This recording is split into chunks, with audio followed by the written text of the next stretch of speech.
Alright, so now we're at bag D, which is the last part for the front end. So in this bag we're gonna put the diff inside the front end assembly that we're building right now. So let's open the bag up and see what we have in here. Got some screws, some of the bolts. We got the gearbox cover. We have some links, some for the sway bar, the body mount, and this little spacer which I'm going to show you where you're going to use it later. So let's open these ziplocs up, get all the bolts out. So here you have for the sway bar, the small ones on the bottom and then the big ones on the top. This is also for the sway bar, and these will be for the links. And you have some screws with some flange bearings that are going to be for the sway bar. Alright, so the first step is to mount the front diff inside the gearbox here. So I have a 15K front diff. You drop it in place and the diff will sit in this way. You will notice that you can only put it in one way because this cover, with this cover you can't put it in the other way, in the wrong way. So it goes in there nice and smooth. You don't have any shims here, so the gears and the pinion, they have a perfect fit from factory. So no shims are needed. Going on to the outdrives here to make sure that the diff is in its right place side to side. So you just drop it in and close the gearbox and you will see that you have the perfect amount of play between your ring gear and pinion gear.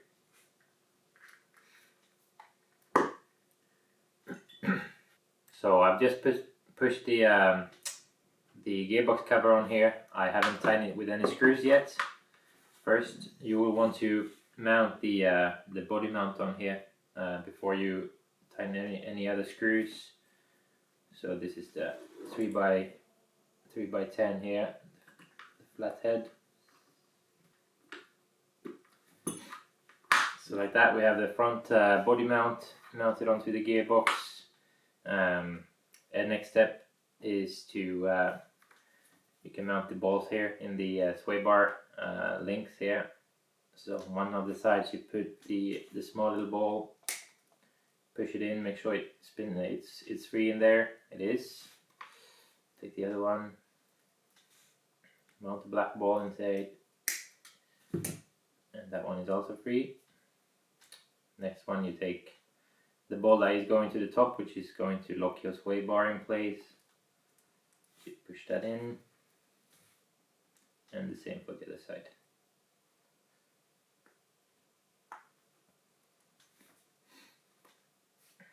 And next you would want to put these onto the suspension arms.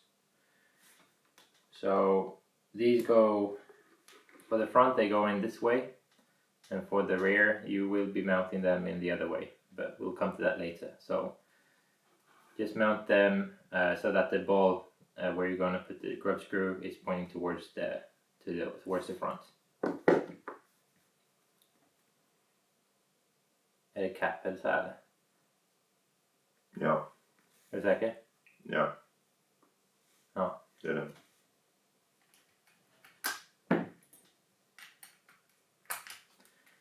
These links will be mounted with cap head screws.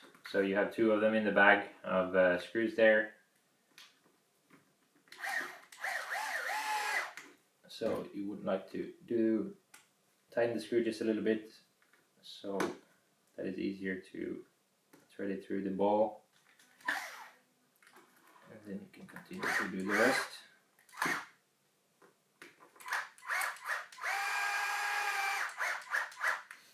Like I said, I don't do it all the way because I like to tighten the last little bit with my normal screwdriver to make sure I don't strip any plastic threads.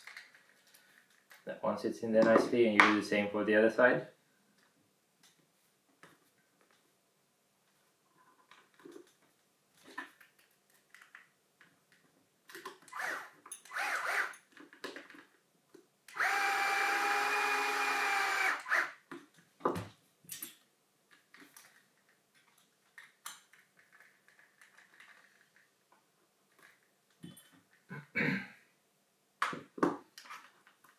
So now you have these things in place. The next thing is going to be depending on what optional you choose for your car. So the Mayako MX8 can come with either front upper arms, or you can have the link.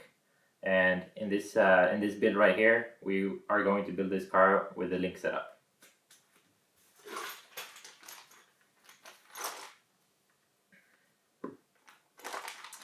So here I have bag OPC1, which is for upper links.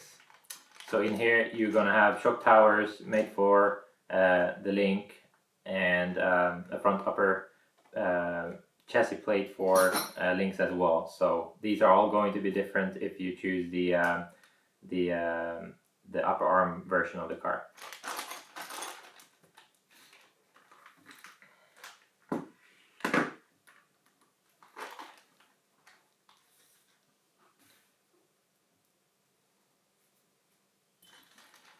So let's open this bag and take out what we need for this step of the build. So you will have rear shock tower, front shock towers.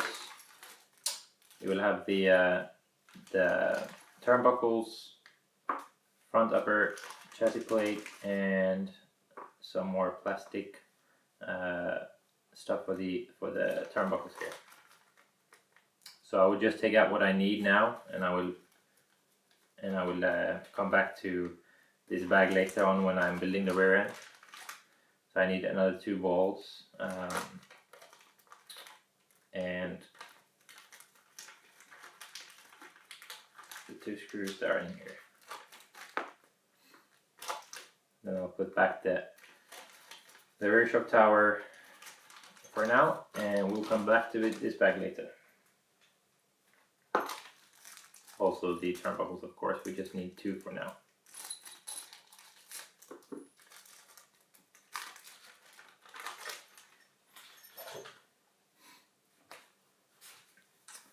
Alright, so what I like to do now is that you have this front upper plate here, which this spacer will be mounted on. Now we're building this car from standard, so in the kit you will have the thickness of 1 millimeter on this space area here. Then depending on where you want to run your front gearbox, if you want to run it on the chassis 1 mil up or 2 mil up, you will have to change this spacer here that goes onto the plate, just like this. And this little spacer will be mounted with a small little screw here. So this is a 3x6 flathead screw, which you will be able to mount this spacer with here onto the plate, which makes it easier to install in your car later on.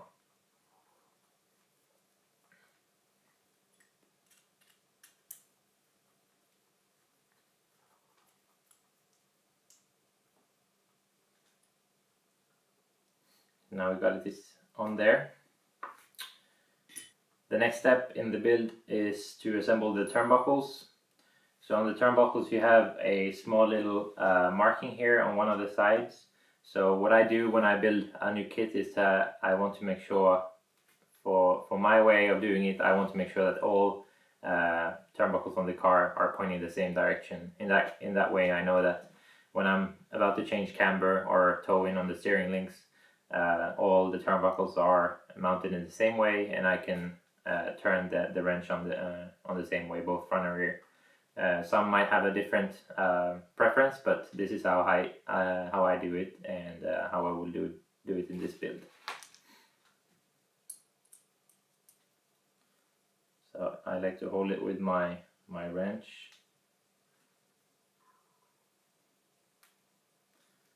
And it should start thread on there.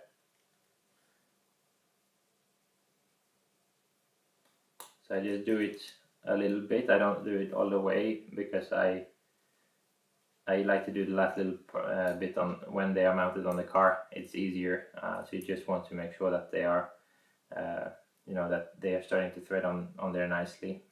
So I'll take the other side as well.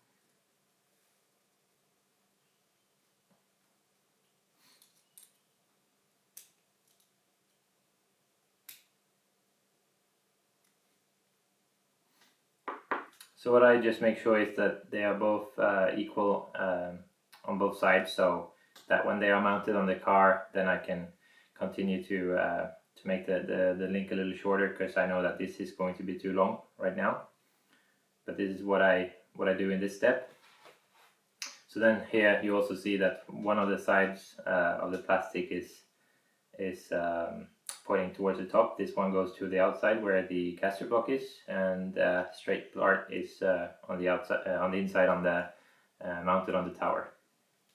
So we'll build the second one as well.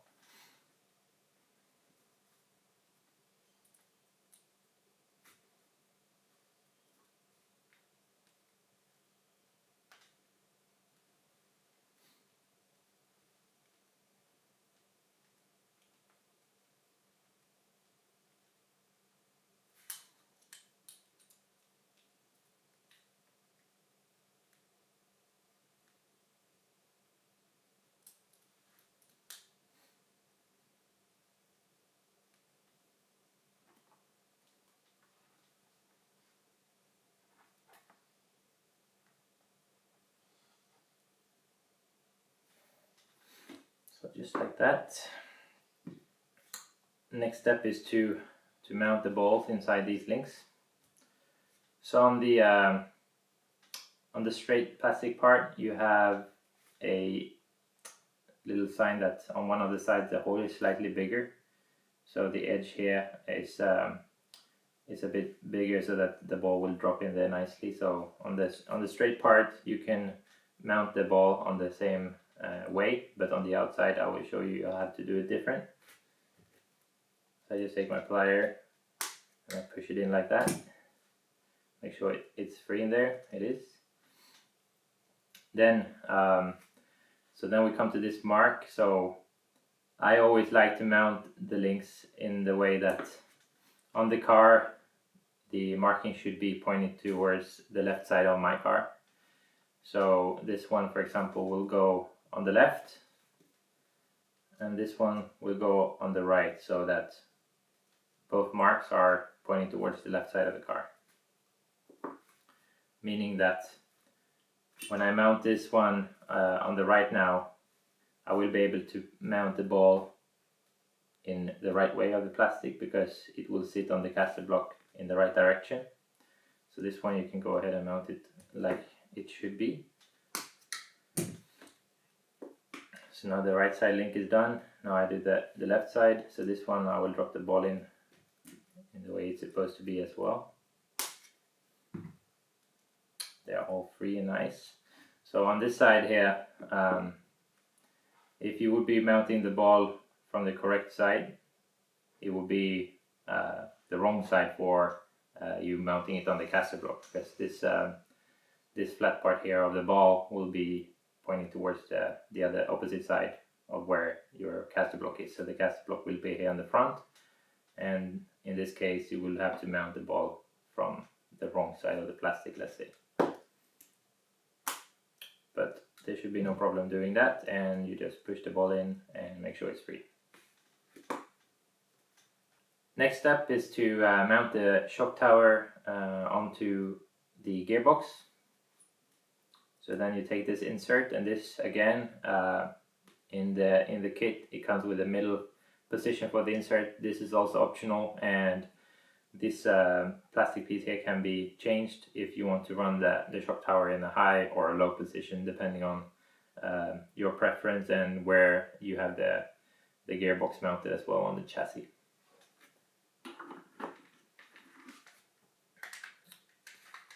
So this tower, we now know the reason why we wanted to mount the body mount before the tower, because this one goes behind the shock tower in the front, and the shock tower slides down in between the front cap of the gearbox cover and the gearbox itself. So then I just make sure and push the cap on there nicely, and then you can start mounting the screws on here.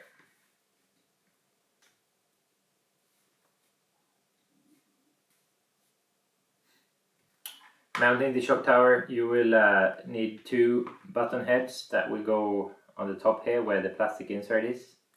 and you would like to go ahead and mount those first, because they are the ones that are going to decide in which height the shock tower is. So before you mount these other two flat heads here in the bottom, which also closes the gearbox cover, you will want to tighten the upper ones first.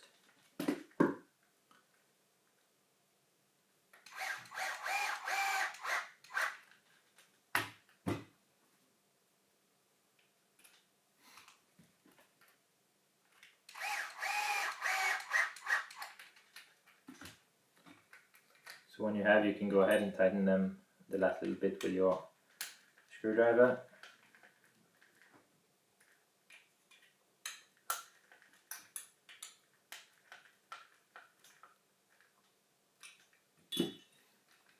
And then you can finish it off tightening the two flat heads here down below.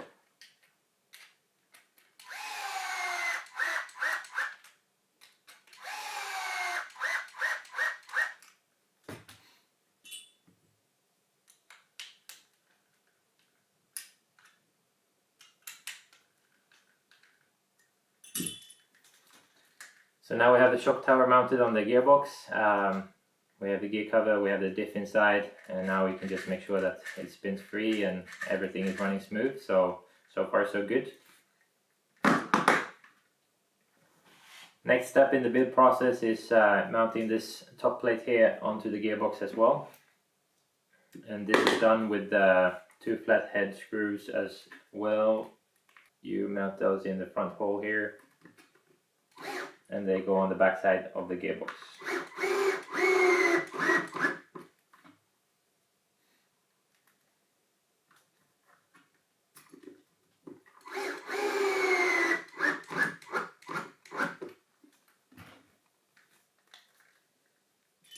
And fully tighten it again with your screwdriver.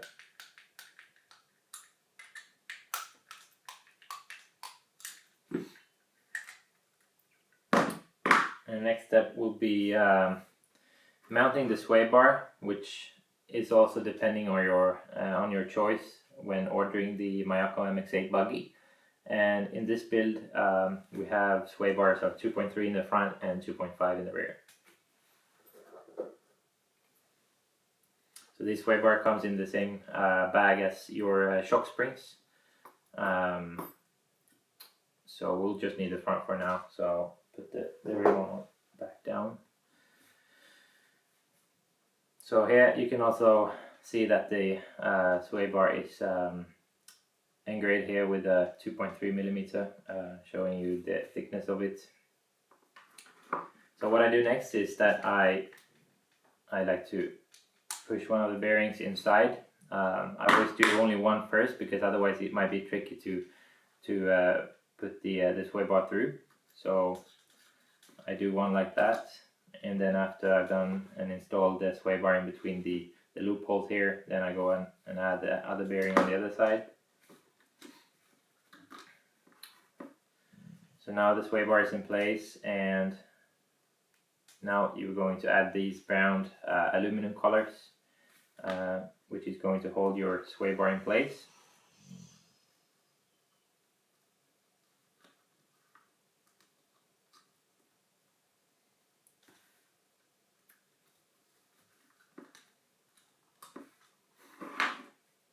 So now we're going to add the set screws here onto these aluminum collars, and I always like to align so that the set screws on left and right is at the same position. So with that said,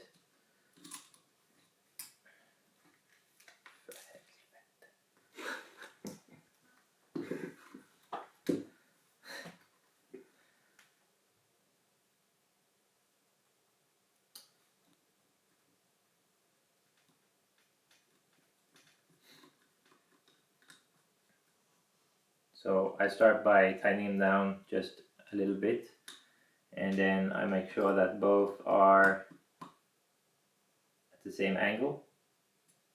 So both should be aligned like this, otherwise it might be that the sway bar is not running free in this way. You also want to make sure that the sway bar is in the middle position, of course. So just about there, looks pretty good to me. Tighten it down a little bit, go over to the other side, and tighten that down as well. So you will notice there's a bit play side to side, and the sway bar should be free like that.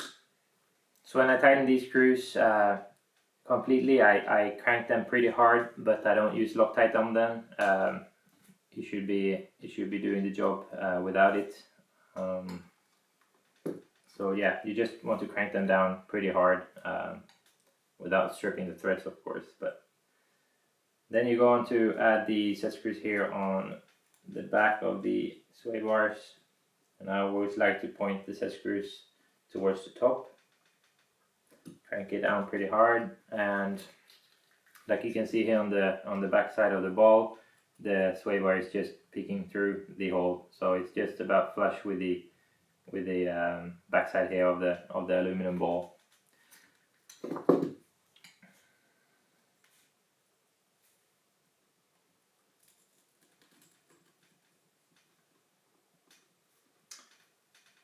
Same thing for the other side. So now you have the sway bars mounted.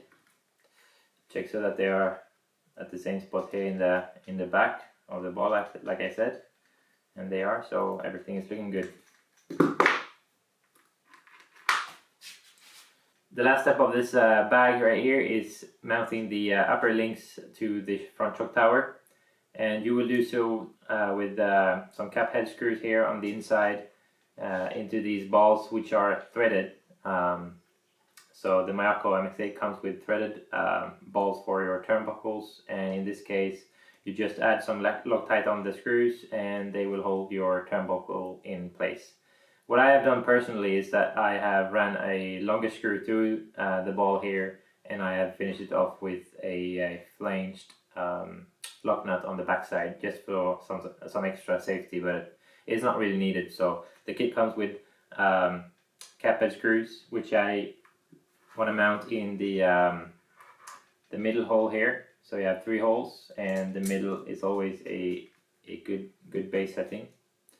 So I do that, and then I add some Loctite to the screw before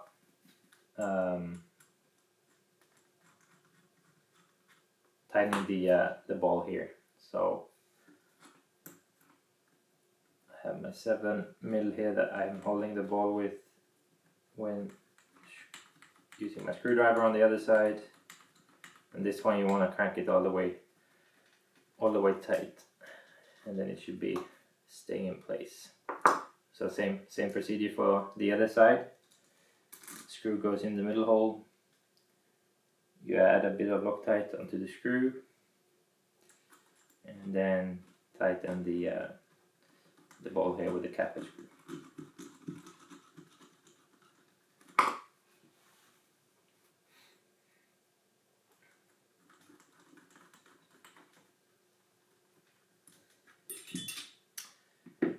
So now that step of the front end assembly is done. So now we go on to the next bag, which is bag E.